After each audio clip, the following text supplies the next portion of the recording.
যতজন বচসা করো, তর্ক করো, কোরআনের বিরুদ্ধে কথা বলো, যদি তোমাদের ক্ষমতা থাকে আর সারা পৃথিবীর জ্ঞান বিজ্ঞানী এক জায়গায় হয়ে যাও, আল্লাহকে বাদ দিয়ে, দেখি আমার কোরআনের মতো একটা ছোট্ট সূরা লিখিয়ে দেখিয়ে দাও। পারবে না, পারবে না, পশ্চিম কালেও পারবে না। অতএব এই কোরআনের উপরে 100% বিশ্বাস রাখতে হবে। এক নম্বর গেল। 2 নম্বর, কোরআন বলছেন হুদাল লিল মুত্তাকিন, এই কোরআন হেদায়েত দেবে মুত্তাকিদেরকে। তাহলে তোমাকে মুত্তাকি হতে হবে। মুত্তাকি হয়ে তোমাকে কোরআনের আওতাভুক্ত আসতে হবে, নচেত তুমি হেদায়েত পাবে না। তোমাকে মুত্তাকি হতে হবে। মুত্তাকি যদি হও তবেই তুমি হেদায়েতের আওতাভুক্ত হতে পাবে। কারণ খোদাভীরু যদি না হও, রাস্তা পাবে না। আল্লাহ নিজেই বলেছেন সূরা আনআমের ভিতরে, বিসমিল্লাহির রহমানির রহিম, ওয়ান্না হাদা সিরাতি মুস্তাকিমা ফাত্তাবিউহু ওয়া লা তাত্তাবিউ সুবুলা ফাতাফাররাকা বিকুম আন সাবিলি যালিকুম ওয়াসাকুম বিহি লাআল্লাকুম তাত্তাকুন। ওয়া আন্না হাদা, নিশ্চয়ই এইটা হলো সিরাতি মুস্তাকিমা, এই কোরআনটা হলো সিরাতি মুস্তাকিমা। ফাত্তাবিউহু, চলতে থাকো, কোরআনকে ধরে চলতে থাকো, কোরআনের ডিরেকশনে চলতে থাকো। ওয়ালা তাত্তাবিউ সুবুলা, অন্য পথে তুমি যাবে না।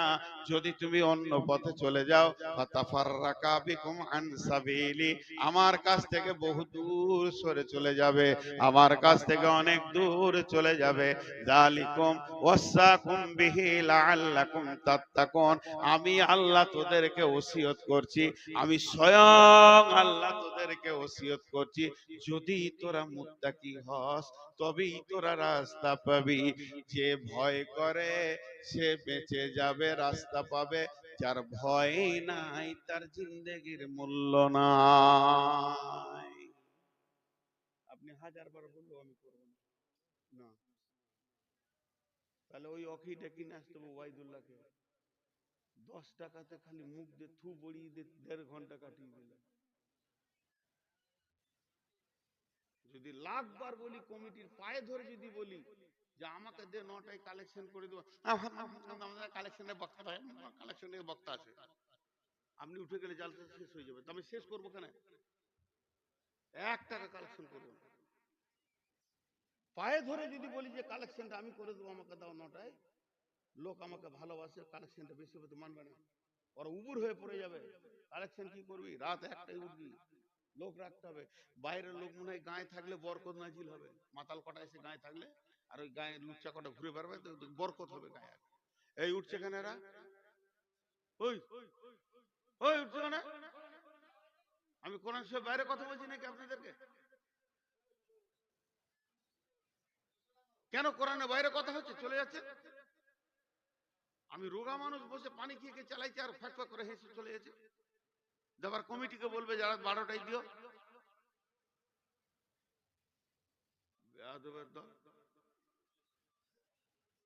হেদায়েতের কথা বলছি, একটা কোরআনের বাইরে বলি। উঠতে উঠতে সব উঠে গেল, খালি বলছে তোমার জন্য বসে থাকবে। এই বুড়াকে কেউ দেখালে বসে থাকে? হ্যাঁ হ্যাঁ, 13টা আছে, 13টা। প্রথমে যে ভিড়টা ছিল আছে এখন? সুবহানাল্লাহ, আজীব ব্যাপার। আমাকে আমাকে সবাই পাগলা বানাইছে গো। জি, বিসমিল্লাহির রহমানির রহিম, সব কোরআন থেকে বলছি। আজকে নিয়ত করেছি, আর এটা বাড়ি থেকে নিয়ত করে এসেছিলাম যেটা বলবো, খালি মানুষ চলে গেছে তো মনটা ভেঙে গেছে। আল্লাহ তাবারাক ওয়া তাআলা বললেন হুদাল লিল মুত্তাকিন। এই তাফসীর ইবনে কাসির একটা ঘটনা এনেছেন, উবাই ইবনে কাব রাদিয়াল্লাহু তাআলা আনহু বর্ণনা করছেন। ঘটনাটা হচ্ছে হযরতে উমারের জামানার ঘটনা। হযরতে উমার ভরা মজলিসে বলছে, হাগো তোমরা যতগুলো লোক আছো রসুলের কাছ থেকে কেউ আল্লাহর ভয় সম্পর্কে শুনেছো? দিলে ভয় থাকলে মানুষ হেদায়েত পায়। কোরআন বলছে সে কবরে বেঁচে যাবে, হাসরে বেঁচে যাবে, জান্নাত যাবে। তো ভয় কাকে বলে এটা রসুলের কাছ থেকে শুনেছো? তোমরা কেউ শুনেছো? এটা বলছেন উমার, খলিফা উমার যখন এটা বলছে তখন একটা সাহাবী হাত তুলছে, আমিরুল মুমিনিন আমি শুনেছি। তাহলে তা বলে কি উমার জানতেন না? উমার জানতেন। উমার চাইছে আমি আর একজনের কাছে শুনবো, আমার দিলটা বার আল্লাহর ভয় সঞ্চার হবে, আল্লাহর ভয় আসবে আমার দিলে, আমিও একটা হেদায়েতের রাস্তা পেয়ে যাব। তাই উবাই ইবনে কাবকে বললেন, উবাই ইবনে কাব রে, আয় একবার আল্লাহ রসুল কাকে আল্লাহর ভয় বলেছে বুঝিয়ে দে। আরে ওকে হাতটা ধরে বার করতেন রে ভাই, তখন থেকে চোখের সামনে খালি একবার ডান দিকে বাঁ দিকে করছে। যাবে তো চলে যা রে বাবা, এমনি সুগারের রুগীকে বিরক্ত করছে, দুটোই পোড়া আর জ্বালাইছে এখানে এসে। এত বুড়ি কাঁজিয়ে করে চলে দিছে, আর আধ ঘন্টা থাকতে পারছে না। বকলাম তবে চলে গেল। রাস্তায় যেতে যেতে বলবো খুব খচ্চর, শালা বায়ান ভালো করে কিন্তু এমনি মিজাজ খুব কড়া। আর আমার মতো নরম মিজাজের কেউ আছে ভাই, না মিশলে বুঝবে কি করে? হ্যাঁ, দুঃখ লাগে কিছু জিনিস মানুষ বুঝে না। পরশুদিন এক জালসাতে দুঃখ করে বলছি, সুগারের রোগীকে যদি পেশাব লাগে না, ও কাপড়ে হয়ে যাবে। সময় দেয় না আল্লাহ। এখন যদি একবার নিয়ত করি যে পেশাব লেগেছে, তাই গেটটা পার হতে পারবো না। হ্যাঁ, এটা সময় দেয় না। আর আমি গাড়ি থেকে নেমে চিন্তামণি ফতেপুরে জালসা কালকে পেশাবের দিকে দৌড়ছি বললোটা নিয়ে যে কতক্ষণে বাথরুমে ঢুকবো, আর চারজন মুসাফা করার লেগে দৌড়ছে। তো মনে হচ্ছে আমার কাপড়ে হয়ে যাবে। আল্লাহ মাফ করুক, এক হাতে টিপে ধরে আছি যে আমার পেশাব যেন কাপড়ে না লাগে। আর বলছি হুজুর কখন এলেন, কোন দিক থেকে এলেন? আচ্ছা, মানুষ বাথরুমে যখন যাবে অন্তত তখন তো আলাপ করো না। জানা কি দরকার আছে বাথরুমে যেতে এখন আলাপ করবো না? বাথরুম তো আমার থাকার জায়গা নেই, তাতে সে নর্মাল লোক হোক। একটা লোক যখন বাথরুমে যেতে, তাহলে কোরআন শরীফ ভালো জিনিস না খারাপ জিনিস?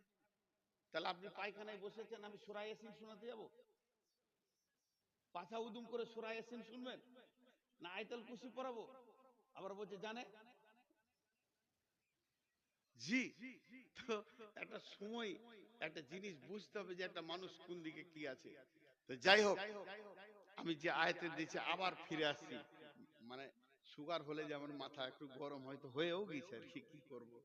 তো আপনারা রাগ করিয়েন না, উঠবেন না কেউ, বসেন। তা আমি কথাটা কি বলছিলাম, যে আপনাকে আমাকে পথের পাঠিয়ে দিতে হবে। তো হযরত উমর উবাই ইবনে কাবকে ডাকলেন। উমর মিষ্টি করে বলছে, ভাই কাব, একবার বলে দাও, একবার বলে দাও আল্লাহর ভয় কাকে বলে। উবাই ইবনে কাব আমিরুল মুমিনিনকে বলছে, আমিরুল মুমিনিন, আপনি জীবনে তো অনেক রাস্তা চলেছেন, হেঁটেছেন, অতিক্রম করেছেন, কোনোদিন কাঁটাযুক্ত রাস্তায় হেঁটেছেন? কেমন? দুই ধারে জমি, মধ্যখানে আলপথ, অতি সরু চিকন মিহি আলপথ, আর দুই দিকে জমিতে ফসল আছে। জমি মালিক দুই দিকে জমিকে কাঁটা দিয়ে দিয়ে দিয়ে দিয়ে বেড়া দিয়েছে। কুলের কাঁটা, বোড়ের কাঁটা, বাবলার কাঁটা, আর কি কাঁটার ডাল দিয়ে বেড়া দিয়েছে, ফসলকে সংরক্ষণ করেছে। তাহলে ডান দিকের জমিতে কাঁটার বেড়া, বাঁ দিকে জমিতে কাঁটার বেড়া, দুই দিকে কাঁটার বেড়া, মধ্য রাস্তাতে আপনি কোনোদিন হেঁটেছেন কি? হযরত আমিরুল মুমিনিন বলছে, উবাই ইবনে কাব রে, আমি একবার হেঁটেছি। উবাই ইবনে কাব বলছেন, কেমন করে হাঁটলেন? বলে জামাটাকে সেমটি নিলাম, চাদরগুলোকে গুছিয়ে নিলাম, না ডান দিকে ঝুঁকি না বাঁ দিকে ঝুঁকি, একদম সাবধানতা অবলম্বন করে, সাবধানতা অবলম্বন করে এই আলটার এক প্রান্ত থেকে আর এক প্রান্তে চলে গেলাম। উবাই ইবনে কাব বলছেন বাস বাস বাস হয়ে গেছে। বিশ্ব নবী এটাকে আর ভয় বলেছেন। তার কারণ হলো পৃথিবীটা শয়তান কাঁটা দিয়ে বেড়া দিয়ে দিয়েছে। একদিকে লুডু, একদিকে তাস, একদিকে জুয়া, একদিকে মদ, একদিকে সুদ, একদিকে বেশ্যা, একদিকে রান্ডি, একদিকে ফেসবুক, একদিকে ইউটিউব। সারা পৃথিবীটা যেন মুমিনের জন্য কাঁটাযুক্ত হয়ে গেছে। ইমাম বুখারী আলাইহির রহমা গভীর রাত্রিতে তাহাজ্জুদের পর কেঁদেছিলেন, এ আমার রব, পৃথিবীটা এখন লুচ্চা লাফাঙ্গারদের জন্য প্রশস্ত হয়ে গেছে, মুমিনদের জন্য সংকীর্ণ হয়ে গেছে। মুমিন যে পা ফেলবে কাঁটা ছাড়া জায়গা দেখতে পেছে না। হায় মাবুদ, আর পৃথিবী ভালো লাগছে না, তোমার গোলামকে তোমার কাছে করে নাও। ফজরের নামাজ তাহাজ্জুদে উনি দোয়া করলেন, ফজরের পরেই আল্লাহ ওনাকে নিয়ে নিলেন। বন্ধুরা আমার, তাদের দোয়া কেমন ছিল? তাই উবাই ইবনে কাব বলছেন, আমিরুল মুমিনিন দুই দিকের কাঁটা থেকে নিজেকে বাঁচিয়ে যেমন আলটা অতিক্রম করেছিলেন, মায়ের পেট থেকে কবর পর্যন্ত চারিদিকে খালি কাঁটা আর কাঁটা। এই কাঁটা থেকে নিজেকে বাঁচানোর নাম হচ্ছে আল্লাহর ভয়। আল্লাহ এই জন্য বলেছেন হুদাল্লিল মুত্তাকিন। 3 নম্বরে বলছেন আল্লাযীনা ইউমিনুনা বিল গায়বি, আল্লাযীনা ইউমিনুনা বিল গায়বি। যে লোকটা গায়েবের উপরে ঈমান আনবে, অদৃশ্যের উপরে ঈমান আনতে হবে। আল্লাহকে দেখলাম না, ঈমান আনতে হবে। ফেরেশতা দেখলাম না, ঈমান আনতে হবে। জাহান্নাম দেখলাম না, ঈমান আনতে হবে। জান্নাত দেখলাম না, ঈমান আনতে হবে। পুলসিরাতের খবর শুনে নিয়েছি, ঈমান আনতে হবে।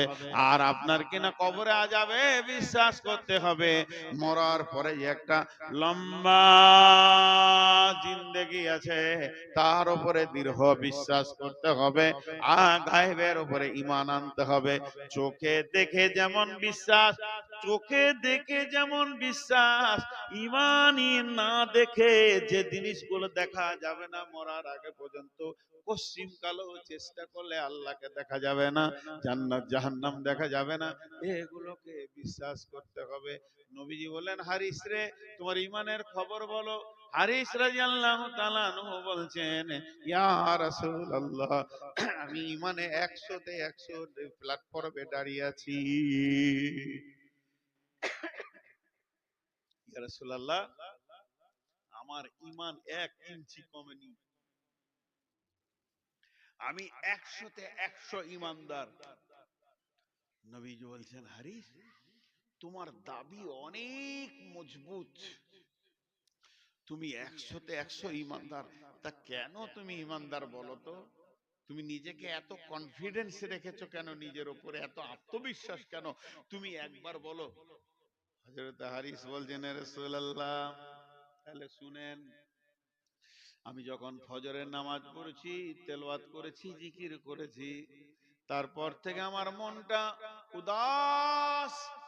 উদাস তো উদাস, আমি আর মন, আমার বিবেক, আমার ব্রেন দুটি কাজ করেছে ফজর থেকে সন্ধ্যা পর্যন্ত। বলে কি কাজ? 1 নম্বর হলো, আপনি যেমন করে জাহান্নামের বর্ণনা আপনার জবান দিয়ে যেমন যেমন যেমন যেমন শুনেছি, আল্লাহর কালাম পাক জাহান্নামের বর্ণনা যেমন যেমন যেমন যেমন দিয়েছে, আমার মনে হচ্ছে, আমার ধ্যান ধারণা বিবেক বলছে, 2 চোখে যেন আমি জাহান্নামকে দেখতে পেয়েছি। সব সময় যেন জাহান্নামের আগুন একে অপরে ছেঁড়াছিঁড়ি করছে, জাহান্নামীরা আর্তনাদ করছে, তাদেরকে ইল্লা হামিমা ওয়া গাসসাকা, পিচ গরম পানি রোজ রক্ত খাওয়ানো হচ্ছে, জাক্কুম জারিয়া ঘাস খাওয়ানো হচ্ছে। আর জাহান্নামীদের অবস্থাগুলো আমি দেখে থরথর করে কাঁপছি। পক্ষান্তরে আপনি যেমন যেমন যেমন যেমন যেমন যেমন যেমন যেমন জান্নাতের কথা বলেছেন, যেমন যেমন আল্লাহ জান্নাতের কথা বলেছে, জান্নাতের আঙ্গুরের থোকা আর কলাগুলো যেন আমি দেখতে পেয়েছি, সেখানে সারি সারিবদ্ধভাবে মাছ ঘুরে বেড়াচ্ছে, আর নিয়ামত জান্নাতীরা যেন ভোগ করছে। এই অবস্থা যেন আমি চোখ দিয়ে দেখতে পেয়েছি। মনে হচ্ছে আমার আর্তনাদ আমার কানে আসছে, আনন্দ উৎফুল্ল আমার কানে আসছে। আমার চোখ কান এতটুকু ভুল করেনি, আপনার জবান আর আল্লাহর কালাম পাকের সঙ্গে মিলে গেছে। এইভাবে আমার সকাল গেল, এই অবস্থায় আমার জোহর গেল, এই অবস্থায় আমার সন্ধ্যা হতে চলেছে। আমার নবী বললেন, হারিস রে, তুমি কামিল ইমানে আছো, তোমার ইমানের দাবিটা সত্য আছে। কারণ একটা মুমিন 24 ঘন্টার মধ্যে একবারও জাহান্নাম আর জান্নাতের চিন্তা করবে। তাহলে আল্লাহ তাবারাক ওয়া তাআলা বলছেন, আল্লাযীনা ইউমিনুনা বিল গায়বি, যেগুলো দেখা যায় না তার উপরে বিশ্বাস করতে হবে। ওই বিশ্বাসটা যখন হয়ে যাবে, যার বিশ্বাস আছে ওই লোকটাকে দুই জায়গায় খুঁজে পাওয়া যাবে, ওকে আর পৃথিবীর কোনো জায়গায় পাওয়া যাবে না। এক নম্বর হলো আল্লাযীনা ইয়াকিমুনাস সালাতা, ওকে নামাজের কাতারে পাওয়া যাবে, নামাজের কাতারে পাওয়া যাবে। এই লোকটা বেঈমান, এই লোকটা ঈমানদার। আমি জানি না, ঈমান তো ভিতরের ব্যাপার, দেখা যায় না। তবে যদি কোনো লোক আজান শোনার পর মসজিদে যায়, তার ব্যাপারে ঈমানের সাক্ষী দেওয়া যাবে, লোকটা ঈমানদার। তারপরে যদি গুনাহগার করে, গুনাহ করে, তাহলে ঈমানদার লোক গুনাহ করেছে বলা যাবে, কিন্তু বেঈমান বলা যাবে না। আজান শোনার পর যদি কোনো লোক মসজিদে না যায়, সে নিশ্চয়ই বেঈমান, এ ব্যাপারে কোনো সন্দেহ নাই। আল্লাহ বলছেন, ওই লোকেরা যারা আমাকে গায়েবের উপরে বিশ্বাস করে নিয়েছে, ওদেরকে দুই জায়গায় পাওয়া যাবে। আল্লাযীনা ইয়াকিমুনাস সালাতা, নামাজের কাতারে পাওয়া যাবে। ওয়া মিম্মা রাযাকনাহুম ইউনফিকুন, যেখানে দিনকে বাঁচানোর জন্য দান করা হবে, ওই জায়গায় লোকটার হাত পাওয়া যাবে। একদিকে নামাজ পড়বে, একদিকে দান করবে। নামাজ পড়বে, জি, হ্যাঁ, আজান হলেও নামাজের কাতারে হাজির হবে। এটা এমনি দুনিয়াবি ঘটনা বলছি।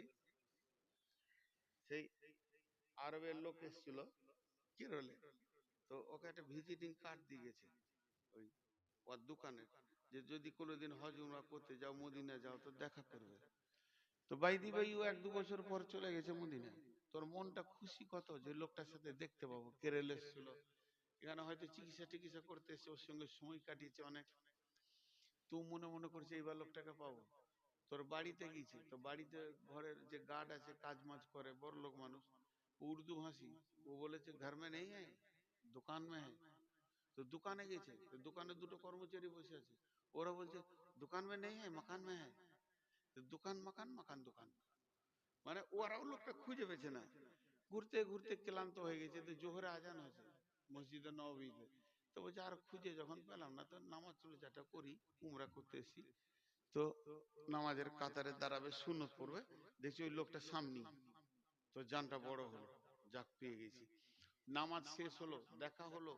মদিনাওয়ালারা খুব মেহমানদারি করে, ওকে ধরে নিয়ে যে হোটেলে কি খাবেন, এ খান ওই খান। খুব গল্প করতে করতে ও মাঝে বলছে যে ভাই রে, এই মরুভূমির রাস্তায়, বালি রাস্তায় হেঁটে ক্লান্ত হয়ে গেলাম, দোকান যেছি। তো বলছে মাকানে যা, মাকান যেছি। তো বলছে দোকানে যা, খুঁজে পেয়েছি না। মদিনার লোকটা কি উত্তর দিয়েছে জানেন? এটা আপনার ভুল, দোকান মাকানে খুঁজবেন কেন? দোকান মাকান কি মুমিনের খোঁজার জায়গা? ভাইরা আমার, মুমিনকে যদি খুঁজতে হয় একটা সহজ রাস্তা, সেটা হলো মসজিদের গেটে দাঁড়িয়ে থাকো, আজান হলে মুমিন যেখানেই আছে মসজিদে ঢুকবি। মুমিন কোনোদিন মসজিদ ছাড়া থাকতে পারবে না।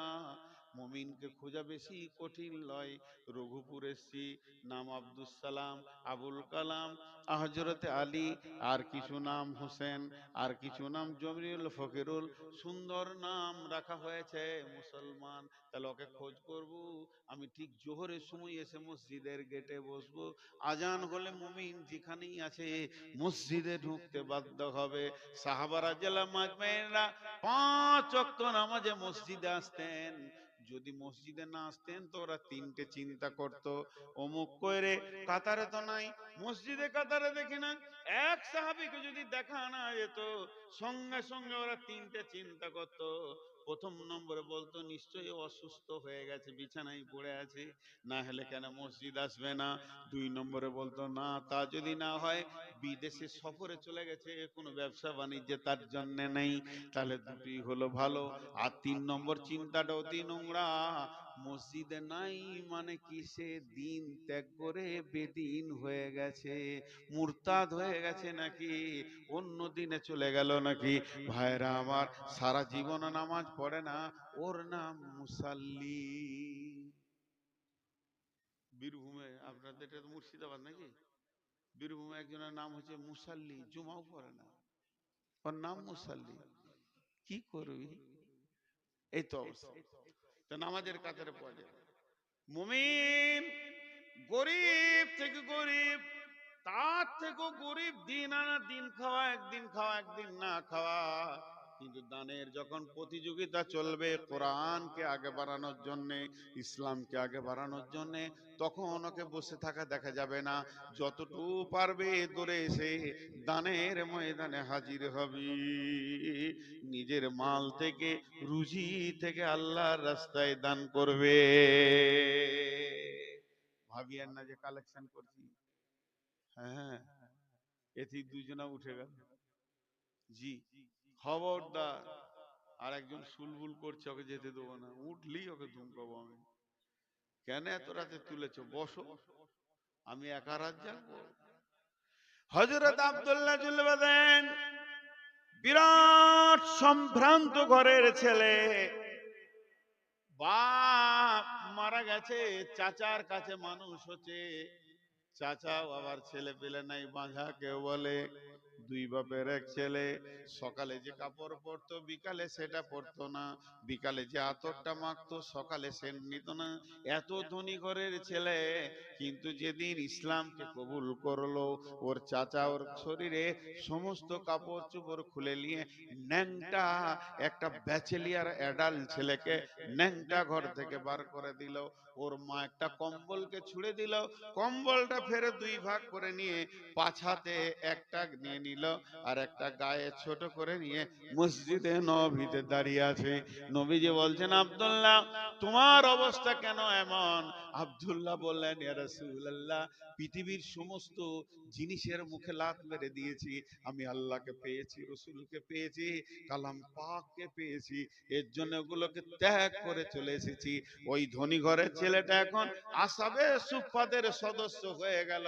কখনো খেতে পায়, কখনো পায় না। কোনদিন 3 দিন 7 দিন আলেমদেরকে জিজ্ঞেস করেন, আসাবে সুফফার যে লোকগুলো ছিল কি অবস্থায় কাটাছো, যাদের ঘর বাড়ি ছিল না, সংসার ছিল না, বিবি ছেলে পিলে ছিল না, খাওয়া দাওয়ার ব্যবস্থা নাই, সাদকার মাল হাদিয়া এলে একবার খেতে পেত না, এলে পেত না, সেই দলে ঢুকে গেল সম্ভ্রান্ত ঘরের ছেলেটা।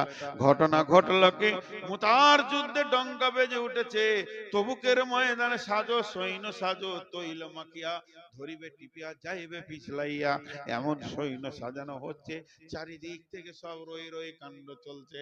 নবীজি এলান করে দিলেন, যার কাছে যা আছে মসজিদে নববীতে জমা করো।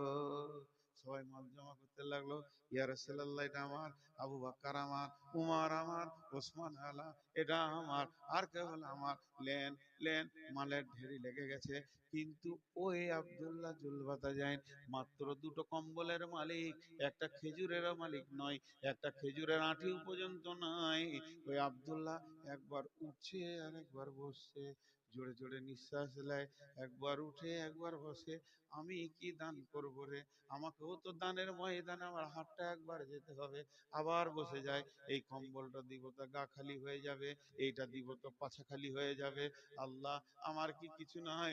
আজকে আমি একটা মুমিন হিসেবে কি তোমার দানের ময়দানে আমার হাতটা দিতে পারবো না? অনেকক্ষণ থাকার পর মাথাটা নাম করে ধীরে ধীরে রসুলের কাছে গিয়ে দাঁড়ালেন। নবীজি খালি কথা বলেছেন, বেশি লম্বা নয়, ছোট্ট করে, আব্দুল্লাহ তুমি। আব্দুল্লাহ তুমি মানে অনেক কথা লুকিয়ে আছে। তুমি কেন এলে? তুমি কেন এলে? তুমি এমনি খেতে পাও না, 2 দিন 4 দিন পর যা দেয়া হয় খায়, তোমাকে দান করতে হবে না বাবা, তুমি কেন এলে? আব্দুল্লাহ চোখের, যখনই নবী বলেছেন আব্দুল্লাহ তুমি, তখন আব্দুল্লাহ মাথা নামা করে বলছি, ইয়া রাসূলুল্লাহ, আমি অনেকক্ষণ থেকে চেষ্টা করেছি, এই দানের ময়দানে আমি একটা খেজুর পেলেও দিতাম, খেজুরে আটিও নাই, আমার নিজের মাল বলতে কিছুই নাই, কি দিব কি দিব কি দিব করে ভেবে চিনতে পেরেছি না। শেষকালে একটা জিনিস আমি পেয়েছি, এটা আমি দিতে চাই, যদি আপনি গ্রহণ করে নিতেন তো আমি খুশি হতাম। নবীজি বললেন কি? আব্দুল্লাহ বললেন, ইয়া রাসূলুল্লাহ, আমাকে আল্লাহ একটা প্রাণ দিয়েছে, এই যুদ্ধে আমি প্রাণটা দিয়ে শহীদ হতে চাই, আপনি আমাকে কবুল করে নেন। যুদ্ধের জন্য আমার মাল নাই তো আমি জানটা দিয়েও শরীক হয়ে যাব। নবীজি বললেন কবুল। ওই আব্দুল্লাহ চলে গেলেন যুদ্ধে। বিশ্ব নবী দোয়া দিলেন। আব্দুল্লাহ যখন বিদায় নিচ্ছেন, আল্লাহর নবী বলেন, আল্লাহ, আমার আব্দুল্লাহ রক্তকে কাফেরের জন্য হারাম করে দিলাম। আব্দুল্লাহ চিৎকার মেরে কেঁদে উঠলেন, ইয়া রাসূলুল্লাহ, এটা তো আমার মন চাইনি, আপনার দোয়া তো কবুল হয়ে যাবে, আর আমি শহীদ হতে পারবো না। নবীজি ফাজাইলে বর্ণনা করলেন, আব্দুল্লাহ রে, তুমি যদি বিছানাতেও মারা যাও, তোমাকে শহীদের দরজায় তোলা হবে। তোমার ত্যাগ তিতিক্ষা এত বড়, আল্লাহ তোমাকে শহীদের দরজা দেবে। ওই তবুকের প্রান্তে খোলা আকাশের নিচে কয়েকদিন থাকার কারণে এত জ্বর হয়ে গেল, আব্দুল্লাহ জীবনের মতো বিদায় নিলেন। বিশ্ব নবী আব্দুল্লাহ লাশটা হাতে করে, কেউ বলে কবর দেওয়ার পর এই কথা বলেছিলেন। আল্লাহ নবী বলছেন, দাও দাও, তোমাদের ভাইয়ের লাশটাকে আস্তে আস্তে দাও, ধীরে ধীরে কবরে নামাও। হযরত বেলাল বলেন, সাউন্ডটা তো বেলালের হাতে মশাল ছিল, আলো দেখাচ্ছে, রাত্রিতে অন্ধকারের ভিতরে লাশ নামানো হচ্ছে। এমন সময় বেলাল বলে, ও আব্দুল্লাহ, তোর কপাল কত ভালো রে, রসুল তোর লাশ নামাচ্ছে, এ কপাল কি আর কারো হয়? বিশ্বনবী লাশটাকে হাতে নিয়ে বলেছিল, জি না, এটা নয়। কেউ বলছে মাটি দেওয়ার পর আল্লাহকে বলছে, আল্লাহ, আজকে সন্ধ্যা পর্যন্ত আমি তোমার প্রিয় পয়গম্বর, তোমার হাবিব আব্দুল্লাহর উপরে রাজি ছিলাম, তুমিও রাজি হয়ে যাও। হযরতে বেলাল চিৎকার মেরে কাঁদে, ও আব্দুল্লাহ, তুই কত বড় সৌভাগ্য, এই লাশটা যদি তোর না হয় আমার হতো, আজকে আমি সৌভাগ্য হয়ে যেতাম। মুমিন, তোমার হাত ভিতরে থাকবে না, তুমি নিজের জন্য নিজের মালকে জমা করবে, দান তোমাকে করতে হবে না। তোমার একটা অ্যাকাউন্ট নম্বর আছে আল্লাহর কাছে, সেই জায়গায় তুমি জমা করবে। মুমিন কোনোদিন দানের ব্যাপারে পিছাবে না, কারণ ওর তো বিশ্বাস আছে আমার রুজির মালিক আল্লাহ, আমার টাকা তো মালিক আল্লাহ, আমার জীবনের মালিক আল্লাহ। অতএব মুমিনকে ওই জায়গায় পাওয়া যাবে। আটটার মধ্যে পাঁচটা বলা হলো। এক নম্বরে হচ্ছে কিতাবের উপরে বিশ্বাস, দুই নম্বর হচ্ছে আল্লাহর ভয়, তিন নম্বর হচ্ছে অদৃশ্য গায়েবের উপরে আপনার কি না বিশ্বাস রাখতে হবে, চার নম্বরে সালাত আদায় করতে হবে, পাঁচ নম্বরে মাল থেকে দান করতে হবে, ছয় নম্বরে হলো আল্লাযীনা ইউমিনুনা বিমা উনজিলা ইলাইকা, ওদেরকে ঈমান রাখতে হবে যে জিনিসটা ওদের উপরে নাজিল করা হয়েছে, অর্থাৎ কোরআন। কোরআনকে দুইবার বললো কেন? এর ব্যাখ্যা ওর ব্যাখ্যা আলাদা। আল্লাযীনা ইউমিনুনা বিমা উনজিলা ইলাইকা, তোমাদের উপরে যা নাজিল করা হয়েছে তার উপরে বিশ্বাস রাখতে হবে। ওমা উনজিলা মিন ক্বাবলিকা, তোমাদের পূর্বে যত নবী এসেছিল সব নবী সত্য, সব কিতাব সত্য, তুমি চলবে কোরআনের উপরে, কিন্তু ঈমান তোমাকে রাখতে হবে তওরাত, ইনজিল, জবুরের উপরে। আসমান থেকে 125-এর অধিক কিতাব এসেছে, সেই কিতাবগুলোর উপরে বিশ্বাস রাখতে হবে, সেই নবীগুলোর উপরে বিশ্বাস রাখতে হবে, কোরআনের উপরে বিশ্বাস, ওই উপরে বিশ্বাস, পরের কিতাবের উপরে বিশ্বাস। আর 8 নম্বরে হচ্ছে ওয়াবিল আখিরাতি হুম ইউকিনুন, ওয়াবিল আখিরাতি হুম ইউকিনুন, ওয়াবিল আখিরাতি হুম ইউকিনুন, আখিরাতের উপরে দৃঢ় বিশ্বাস রাখতে হবে। একটা কথা জিজ্ঞেস করছি, যে কটা লোকই আছেন আপনারা, আমার জিভ খুব শুকিয়ে যাচ্ছে, আর 10 মিনিট দেন, একটা পুরো কমপ্লিট হয়ে যাবে। কিন্তু একটা কথা জিজ্ঞেস করছি, কিয়ামত, আখিরাত, কথাটা বুঝেন? দুটো ভাষা বলছি, কিয়ামত আখেরাত, দুটো শব্দ বললাম, দুটা কি এক না দুটা দুই? কথা বলে না, মুখ খুলে না এতগুলো লোক। কিয়ামত আখেরাত কি এক না দুই? কেউ বলছে আলাদা, কেউ বলছে এক। আর যারা মুখ খুলছে না ওরা কে? ওরা বলছে দেখি লিগা, মুখ খুলি। জি, একটাই না? জি বাপ, দুটা আলাদা আলাদা আলাদা। একটা উদাহরণ দিলে বুঝতে পারবেন। একটা লোক, একটা লোক চুরি করে ধরা পড়েছে, একটা লোক মারামারি করে পুলিশে ধরেছে, যে নিয়ে গেছে, যে কাঠগোড়ায় তোলা হয়েছে। কাঠগোড়া বুঝছেন তো, কোটের কাঠগোড়া? আরে হ্যাঁ না, বলে না, কাঠগোড়ায় তোলা হয়েছে। এটা হচ্ছে কিয়ামত, যতক্ষণ বিচার চলবে। আর যখন ফাইসালা হয়ে গেল, বেকসুর খালাস কিংবা জেল, ওইটা হলো আখিরাত। যতক্ষণ বিচার চলবে, বিচারের দিনটা কিয়ামত। আর বিচারের পর যে ভোগটা আসবে জান্নাত জাহান্নাম, ওইটা হলো আখিরাত। বুঝতে পারছেন কিনা? আর আখিরাতে বিচার নাই, আখিরাতটা হলো ভোগ। তাহলে আল্লাহ বলছেন ওয়াবিল আখিরাতি হুম ইউকিনুন। ওদের আখিরাতের উপরে, জান্নাত জাহান্নামের উপরে দৃঢ় বিশ্বাস থাকবে। চোখে দেখা জিনিস যেমন বিশ্বাস, তার থেকেও দামি বিশ্বাস থাকবে। মুমিন বলবে আমার চোখ ভুল দেখতে পারে, কিন্তু আমার নবী ভুল বলেননি। কখনো ভুলবশত খালুকে বাপ বলে দিয়েছি, কখনো ভুলবশত মাকে খালার মতো লেগে গেছে, খালাকে মায়ের মতো মনে হয়েছে। তার কারণ আমি চোখে এটা ভুল দেখে ফেলেছি, এটা আমার দ্বারা হয়ে যেতে পারে। কিন্তু আমার আল্লাহ যে খবর দিয়েছে, নবী যে খবর দিয়েছে, এর মধ্যে ভুলের লেশ মাত্র নাই। ওয়াবিল আখিরাতি হুম ইউকিনুন। জি, আখিরাতের কত বিশ্বাস ছিল তাদের, সাহাবা রাদিয়াল্লাহু আজমাইনদের কত বিশ্বাস ছিল, যে তারা ডুকরে ডুকরে কাঁদত। জি, হযরত ওমর, হযরত ওমর বিখ্যাত মানুষ, মানুষের ডিগ্রি গুলো শুনে নেন। হযরত ওমরের একটা নাম ছিল, সাহাবীরা বলতেন মাওফাকুল ওয়াহি। হযরত ওমরকে মাওফাকুল ওয়াহি বলা হতো। সাহাবীরা আদর করে বলতেন মাওফাকুল ওয়াহি। কেন? হযরত ওমর এমন কথা বলেছে, আল্লাহ কোরআনে ওহী নাজিল করে দিয়েছেন। কোরআনের কয়েকটি আয়াত উমরের জবান দিয়ে বের হয়েছে, আর আল্লাহ নাজিল করে দিয়েছেন। এর জন্য ওকে মাওফাকুল ওহী বলা হতো।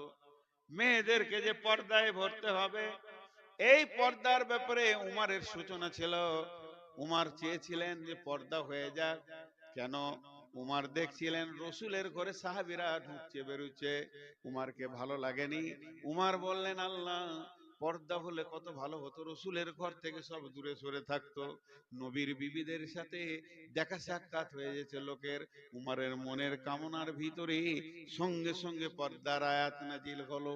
ঠিক ওই রকম বাইতুল মুকাদ্দাসটা ছিল আমাদের কিবলা, ওই দিকে দাঁড়িয়ে আগে নামাজ হতো। কিন্তু আল্লাহ যখন ওটাকে বাতিল ঘোষণা করে দিল, কাবাটাকে কেবলা করে দিল, আসরের নামাজে রুকু অবস্থায় ঘুরে গেল আল্লাহ রসুল, কাবাটা কেবলা হয়ে গেল। বিশ্ব নবী কাবাতে নামাজ পড়তে গেছেন, চারিদিকে ঘুরছেন, কোন দিকে শুরু করব? পূব দিক থেকে পশ্চিমে তাও হবে, পশ্চিম দিক থেকে পূব দিকে তাও হবে, উত্তর থেকে দক্ষিণে হবে, দক্ষিণ থেকে উত্তরে হবে, কোন দিকে আমি নামাজটা শুরু করব? সাহাবারা জিলা মাজমাইনদেরকে জিজ্ঞেস করলেন, বলো গো, আমাকে পরামর্শ দাও। যার যেমন ব্রেন ছিল সে সেরকম পরামর্শ দিলেন। কেউ বললেন হুজুর আপনি শুরু করে দেন, আমরাও কাতার বেঁধে দিছি। কিন্তু নবীজি উমারকে বলেন, উমার, উমার তোমার মন কি বলছে তুমি বলো। উমার বললেন, ইয়া রাসূলুল্লাহ, আমাকে একটু সময় লাগবে। কাবার এটা পশ্চিম দিক, কাবার এটা পূর্ব দিক, কাবার এটা উত্তর দিক, কাবার এটা দক্ষিণ দিক। কিন্তু একটা জিনিস আমি ভেবে দেখছি, আমার ভাবনা বলছে কাবার পূর্ব দিকে রয়েছে আল্লাহর ঘরের দরজা। মানুষ যে দরজা ধরে কাঁদবে, ভিক্ষা চাইবে, সেটা কাবার পূর্ব দিকে রয়েছে। শুধু তাই নয়, মুলতাজিমটা কাবার পূর্ব দিকে রয়েছে, যেখানে হযরত ইবনে আব্বাস বর্ণনা করছেন রসুল গাল থেকে কাবাতে এরকম গাল থেকে দোয়া করেছেন, কখনো কখনো বুক থেকে দোয়া করেছেন। এই জায়গাটা কাবার পূর্ব দিকে রয়েছে। রয়েছে হাজরা আসওয়াদটা কাবার পূর্ব দক্ষিণ কোণে রয়েছে। নবীজি গা জমজমের কূপ, যেটা আপনার বংশ পরম্পরায় আপনার দাদি হযরতে হাজেরা যে পানিটা আল্লাহর কাছ থেকে এনেছিলেন, সেই পানির ধারাটা কাবার পূর্ব দিকে রয়েছে। শুধু এতটুকু নয়, আপনার বংশের দাদা আপনার ইব্রাহিম, তার পদ চিহ্ন রয়েছে কাবার পূর্ব দিকে, সাফা মারওয়া রয়েছে কাবার পূর্ব দিকে। আল্লাহকে এটা ভালো লেগেছে। কাবার দরজার সামনে, এইটা কাবার দরজা, এইখান থেকে 15 ফুট বাই 10 ফুট, এই জায়গাটা মসজিদ নয়, এই জায়গাটা মসজিদে হারামের নয়, এই জায়গাটা আল্লাহ নিজেও নেননি, আল্লাহর জায়গা। আল্লাহ দান করে দিয়েছেন কাকে? রেজিস্ট্রি করে দিয়েছেন কার নামে? রেকর্ড পর্চা দলিল হয়ে গেছে ইব্রাহিমের নামে। ওই জায়গাটা কোরআনে নাম এসেছে মাকাম ইব্রাহিম। এটা পৃথিবীর কেউ কেটে দিতে পারবে না। যদিও আল্লাহর ঘরের সামনে জায়গা, আল্লাহর নিজস্ব জায়গা, কত প্রেম ভালোবাসা ছিল খলিলের সঙ্গে, দোস্তি কত ছিল, জায়গাটা দিয়ে দিল। আল্লাহ চাইছে আমার জায়গা, আমার বন্ধুর জায়গা পাশে পাশে লেগে থাকে। তাহলে ইব্রাহিমের কোরবানি কত? আল্লাহর ঘরের দরজার সামনে জায়গা। এই রেস্ট্রিটা আপনার আমার বহরমপুরে হয়নি, মক্কা মদিনায় হয়নি, স্বয়ং আরশালা রেস্ট্রি করে কোরআনে নাম দিয়ে দিয়েছে মাকাম ইব্রাহিম।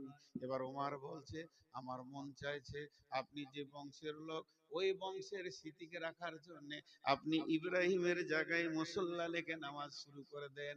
যে কথা উমর বললেন, সঙ্গে সঙ্গে আয়াত নাজিল হলো ওয়াত্তাখাযু মিন মাকাম ইব্রাহিমা মুসাল্লা। নবী হে, ইব্রাহিমের জায়গায় মুসল্লা রেখে নামাজ শুরু করো, ওখানেই তুমি নামাজ পড়ো। এটা নাজিল হয়ে গেল। আজও সেখানে সব ইমামরা মুসল্লা রেখে নামাজ পড়ছে। তাহলে উমর কত বিচক্ষণ ছিলেন! উমরের ডিগ্রি আর কি আছে? হযরতে নবী মুহাম্মদুর রাসূলুল্লাহ আখেরি পয়গম্বর উমরের ডিগ্রি দিবেন, লাউ কানা বাদি নবিয়ান কানা লাহু উমর। আমার পরে যদি নবী হওয়ার রাস্তা খোলা থাকতো, আল্লাহ যদি কাউকে নবী বানাতেন, হযরতে উমরকে বানাতেন।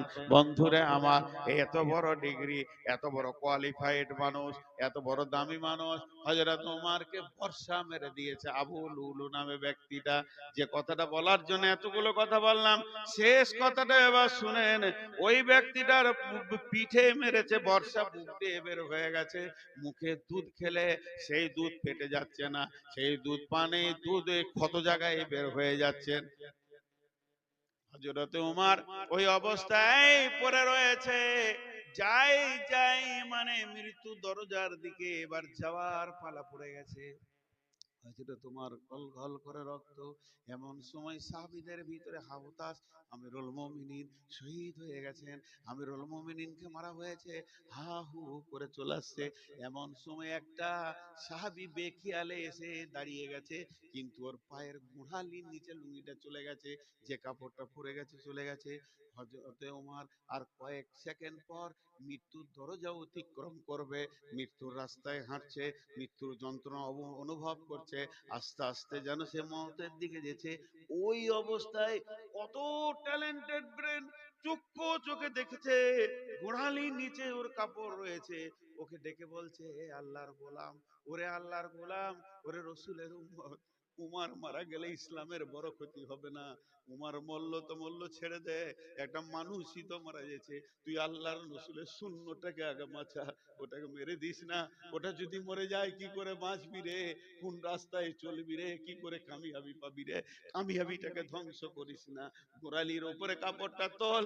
আমি মরে গেছি এটা না হাউতাস করার দরকার নাই, তার থেকে বড় জিনিস মরে যেতে রসুলের সুন্নত। হে মুসলমান, পা দুটো ধরে বলছি, যুবক রে, তোদেরকে ছেলেকে বাপ বলছি রে বেটা, তোদের পাগুলো ধরে বলছি একবার দেখবি ফুল প্যান্টটা কোথা আছে। আর উমার কি বলেছিলেন বাপজি আমার, এই অবস্থায় উমার গল গল করে রক্ত বের হচ্ছে। উমারের বেটা বিচক্ষণ ব্রেন নিয়ে বাপকে সান্ত্বনা দিতে দিতে বলছে, আব্বা আপনারা রসুলের সাহাবী, আপনার নামের পাশে আছে রাদিয়াল্লাহু আনহু, আপনি এত হতাশা হচ্ছেন কেন? আপনি আখিরাতের ব্যাপারে মনে হচ্ছে ভয় খেয়ে গেছেন, আপনি তো যাচ্ছেন আল্লাহর মুলাকাতে, তবে কেন এত ভয় খাচ্ছেন আব্বা? আপনাকে তো বীর হয়ে তরি সৈনিক হয়ে থাকা দরকার। যেমন অবস্থায় বলছে, বেটা তুই তোর বাপকে চিনিছিস? তোর বাপ খলিফা, তোর বাপ হলো একটা ইসলাম জাহানের দ্বিতীয় খলিফা। তোর বাপের পাপের ব্যাপারে তোর তো খবর নাই। তোর বাপ যে কত জঘন্য, তোর বাপ যে কত নিকৃষ্ট, তোর বাপ যে কত নিকৃষ্ট মানের মানুষ তুই জানিস? আমার হাতের তলোয়ার রসুলের গর্দন আনতে গেছে। বাপ সেইগুলো সব মনে পড়ছে রে। আজকে আমি বিদায়ের প্যাককালে আমি কি পাপের ঢেরি করে রেখেছি।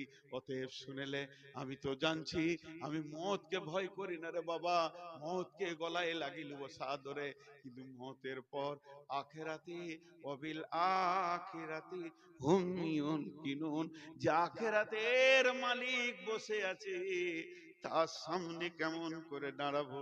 আমি মওতের এই কয় সেকেন্ড আগে আমার আমল নামা দিকে তাকিয়ে দেখছি, আমার ব্যাগে মওতের একটু সামান নাই, শুধু গানার ঢেরি, শুধু গুনার ঢেরি রয়েছে বাবা। তবে একটা কাজ কর, তোর জায়গায় মাথাটা রাখিস না, মাথাটা নিচে নামিয়ে দে, আমি একটু মাটিতে মাথাটা নুড়িয়ে নি। মরার আগে যদি আমার আল্লাহ এই দৃশ্য দেখে আমাকে মাফ করে দেয়, আমাকে যদি ক্ষমা করে দেয়, বেটা আমি ওই অবস্থায় আল্লাহর সঙ্গে মোলাকাত করব, মুখে নাকে মাটি লেগে। বেটা রে, তোকে একটা কথা বলছি, আম্মা জান আয়েশার কাছে যা, গিয়ে জিজ্ঞেস কর, সালাম দিয়ে উম্মুল মুমিনিন আম্মা জান আয়েশাকে গিয়ে বলবি আদবের সঙ্গে, আম্মা জান আমার আব্বা তার দুই বন্ধুর পাশে শুতে চাইছে। মানে আম্মা জান আয়েশার ঘরে রসুলের কবর, তার পাশে আবু বাকারের কবর, তাহলে রসুল তো হলো আয়েশার স্বামী, আর আবু বাকার হলো আয়েশার বাপ। বাপকে আর স্বামীকে কবরে রেখেছে নিজের ঘরে। আমি তোর নিজের বাপও নই, আমি তোর অন্য কেউ নই, আমার সঙ্গে পর্দা, তবে কি আমাকে ওইখানে জায়গা দিবে? আমি দুই বন্ধুর পাশে কিয়ামত পর্যন্ত শুয়ে থাকতে চাই, একবার জিজ্ঞেস করে আয়। জিজ্ঞেস করতে গেল বেটা বিচক্ষণ, যেমন বাপ তেমনি বেটা, গিয়ে আম্মা জান আয়েশাকে জিজ্ঞেস করলেন, উম্মুল মুমিন আয়েশা আমার আব্বা তার দুই বন্ধুর পাশে কিয়ামত পর্যন্ত থাকতে চাইছে। আম্মা জান আয়েশা একটু চিপ থেকে বলছে, এটা চলবে, কারণ আমি আয়েশার থেকে উমারের ইসলামের অবদান বেশি আছে। উমার তার রসুলের কাছে শোয়ার শখ রাখে, চেয়েছে আমি জায়গা দিয়ে দিব, আমার ঘরে যাও বলো গা।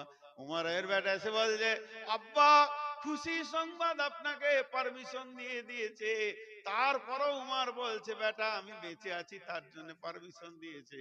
আমাকে গোরের কাফনে যখন সাজিয়ে নিয়ে যাবে, খাটটাকে নিয়ে যাওয়ার পর আর একবার খাট নামিয়ে জিজ্ঞেস করে নিবি, যদি না বলে তো সাধারণ গোরস্থানে দিয়ে দিবি, হ্যাঁ বললে ওখানে দাফন করবে। এই বিচক্ষণ লোকগুলো আখিরাতের ব্যাপারে কত ভীত সন্ত্রস্ত, আমি কি সামান করতে পেরেছি? আমি কি সেই দিন আল্লাহর কাছে গিয়ে সাকসেস হব? বন্ধুরে, এরাই বলছেন। তাই আল্লাহ বলছেন, ওয়াবিল আখিরাতি হুম ইউকিনুন। সামানগুলো গুটান, একটা একটা করে বলছি। কষ্ট হচ্ছে ভাই। একটা হচ্ছে প্রথম নম্বরে কোরআনের উপরে বিশ্বাস, 2 নম্বর আল্লাহর ভয়, 3 নম্বরে যেগুলো দেখা যাবে না মওতের আগে সেগুলোর উপরে বিশ্বাস, জান্নাত জাহান্নাম পুলসিরাত কবর আখিরাত। 4 নম্বরে নামাজ পড়তে হবে, 5 নম্বরে দান করতে হবে, 6 নম্বরে আল্লাহর নাজিলে কিতাবের উপরে বিশ্বাস রাখতে হবে, 7 নম্বরে পূর্বের কিতাবের উপরে বিশ্বাস রাখতে হবে, 8 নম্বরে মরার পরে যে রবকে মোলাকাত করে জান্নাত জাহান্নামে যাব এর উপরে দৃঢ় বিশ্বাস রাখতে হবে। এই 8টা সামান, এই 8টা সামান, এই 8টা সম্পদ আমল নামা ব্যাগে নিয়ে নেন। এবার রোডে হাঁটতে শুরু করেন, সুলুঙ্গ কবর আসবে, চিন্তা নাই, অজগর নাই, রাস্তা ক্লিয়ার। কিয়ামতের মাঠে আপনার সামনে কেউ দাঁড়াবে না, আপনার সামনে কেউ দাঁড়াবে না, ওখানেও ক্লিয়ার। পুলসেরাতে আপনি আদরের সঙ্গে পার হয়ে নিজের দেশে যখন পৌঁছাবেন, সেইটার নাম হবে মুফলিহুন। তাই আল্লাহ বলছেন, উলাইকা আলা হুদাম মির রাব্বিহিম, যে লোকগুলো এইগুলোর ওপরে দৃঢ় হয়ে আছে, ওরা তাদের রবের রাস্তার ওপরে আছে। যে লোকগুলো এইগুলো মেনে মেনে মেনে মেনে চলছে, সে তার রবের রাস্তার ওপরে আছে। ভুল নাই, ভুল নাই, ভুল নাই। ওয়া উলাইকা হুমুল, জোরে বলেন, ওয়া উলাইকা হুমুল মুফলিহুন, এরাই কিয়ামতের মাঠে বেঁচে যাবে। আল্লাহ আমাদের সকলকে বাঁচিয়ে দেন, আল্লাহ আমাদেরকে কিয়ামতের মাঠে বাঁচিয়ে দেন। আল্লাহ বিচার চাই না, দয়া চাই, দয়া করে দেন। রব্বুল আলামিন, তুমি যদি বিচার করো একটা লোক জান্নাত যাবে না, আর তুমি যদি মাফ করো একজনও জাহান্নাম যাবে না, আর তুমি যদি জাহান্নাম না দিয়ে সবাইকে জান্নাতে দিয়ে দাও, তোমার বিরুদ্ধে কেউ কিছু করে নিতে পারবে না। আর তুমি যদি সবাইকে বিনা হিসাবে জাহান্নামে দিয়ে দাও, তাও তোমার হক আছে। তুমি এত বড় হকওয়ালা, তোমার হক আছে বিনা হিসাবে জাহান্নাম দিয়ে দেয়া। ওগো আল্লাহ, এত রাত্রি হয়ে গেল, আমরা তোমার কাছে ক্ষমা চানোর আশায় বসে আছি, সকলকে তুমি মাফ করে দাও। ভাইয়া, 4টা মিনিট সময় লিছি, একটাও লোক উঠবেন না আল্লাহর রাস্তায়। আমি আমি উঠলে আপনারা উঠবেন। তা আমি বলছি, কেউ আল্লাহর গোলাম আছেন, একটা 5,000, 10,000, 2,000, 1,000, আপনার মন যেটা চাইছে একবার দেনেওয়ালা কেউ আছেন আল্লাহর গোলাম? জি, মা বোনেরা আমার যে কটায় আছেন,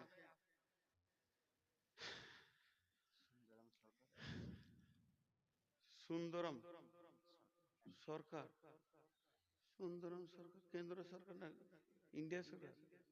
সুন্দরম সরকার, 1,000 টাকা। জি, মা বোনেরা কেউ যদি থাকেন টাকা পয়সা দেনেওয়ালা, তো ওখানে যে প্রসেসে উঠবেন না ভাই, একসাথে উঠবো, ওটাই ভালো। আমি তো 4 মিনিট নিয়েছি, 4-5 মিনিট। আছেন কেউ আর? মা বোনেরা, মা বোনেরা তো কি আর দিবে, সারা জীবন চুরি করা টাকা, ব্যবসা বাণিজ্য করে না, পকেট মারা টাকা আর কত দিবে? মেলাই দিলে কি সুন্দর জীবন বলেন দেখি। ঘর নাই, স্বামীর ঘর নাই, বাপের ঘর নাই, বেটার ঘরে থাকে, জীবনে ঘর নেই ওদের। নারীদের ঘর নেই। বলো নারী তোমার কোনটা বাড়ি? বাপের বাড়ি, শ্বশুর বাড়ি, নারী তোমার স্বামীর বাড়ি, বলো নারী তোমার কোনটা বাড়ি? বাড়ি নাই, বিনা ঘরে, টাকা পয়সা ইনকাম করার দরকার নেই, খালি পকেট মারবে, চলে যাচ্ছে, জীবনও চলে যাচ্ছে। বলে কি সুন্দর জীবন আল্লাহ দিয়েছে। আবার পকেট মারাটা জায়েজ আছে, আল্লাহ রসুল জায়েজ করে দিলেন। আবু সুফিয়ান ছিল হারকিটে, আর আবু সুফিয়ানের বিবি ছিল হিন্দা। তাহলে আবু সুফিয়ান হচ্ছে রসুলের চাচাতো ভাই, হিন্দা হলো রসুলের ভাবি। তো হিন্দা যে বলছে, ভাই মোহাম্মদ, তোমার ভাই বড় হারকিটে মাল ভাই, কিছু কিনে না। তো বলছে, ভাবি অত ভাবতে হবে না, চুরি করে চালিয়ে যাও। হারকিপটিদের কোনো ট্যাবলেট নেই যে খাইয়ে দিবেন তারপর থেকে দান খয়রাত করবে, ওদের ওটা মরা পর্যন্ত অবস্থা। তো বাস, চুরি করা যায় হলো। আবার স্বামীকে মিথ্যা কথা বলা যায় খুশি করার লেগে। চুরি করার পর যদি ধরা পড়ে তো বলবো, আল্লাহর কসম আমি লি নেই গো, অন্য কেউ লিয়েছে, দেখো হয়ে গেল, রাস্তা ক্লিয়ার। এ চোর ধরা খুব মুশকিল। কে আছেন ভাই? আর মা বোনেরা তো যা ছিল দিয়ে দিচ্ছে, আর কিছু নাই। আপনারা বলেন, সময় যে চলে যাচ্ছে, বলেন।